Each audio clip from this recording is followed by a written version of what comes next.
Quand l'Église dit « Je suis plus forte », imagine un jour où une plume fait vaciller des trônes. Un 18 novembre où les dalles des cités royales entendent l'écho d'une puissance invisible. Voici l'histoire d'un document qui réclame que l'Église commande et que les rois s'inclinent.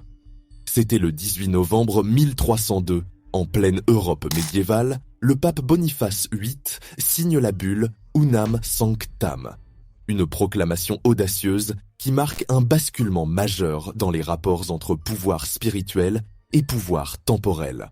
La bulle affirme, en paroles qui résonnent jusque dans les siècles, « Nous déclarons, disons, définissons qu'il est absolument nécessaire au salut pour toute créature humaine d'être soumise au pontife romain. » Cette phrase frappe comme un défi lancé au roi. Le pouvoir politique ne peut plus prétendre être indépendant de l'autorité ecclésiastique. Le contexte est crucial.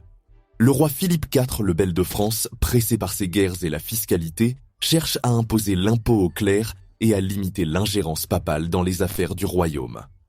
Boniface répond par une série de bulles, Clericis Laicos, 1296, puis cet Unam Sanctam. Par cet acte, l'Église revendique la suprématie.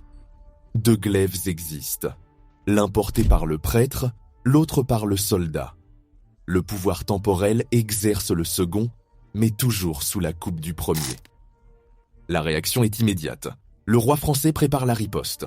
Un an plus tard, en septembre 1303, Boniface est capturé par des soldats français à Anagni, humilié.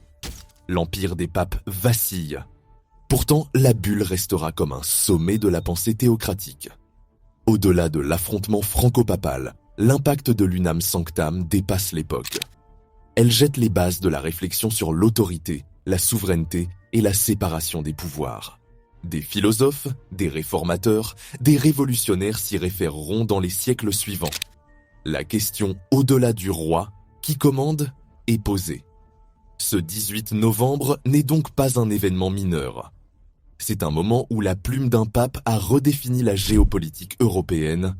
La religion ne se contente plus d'accompagner le pouvoir politique, elle prétend le dicter. Morale, quand la foi devient institution, elle ne porte plus que sa propre puissance. Le vrai pouvoir ne se mesure pas à l'épée, mais à la question qu'on ose poser. Qui tient le gouvernail ?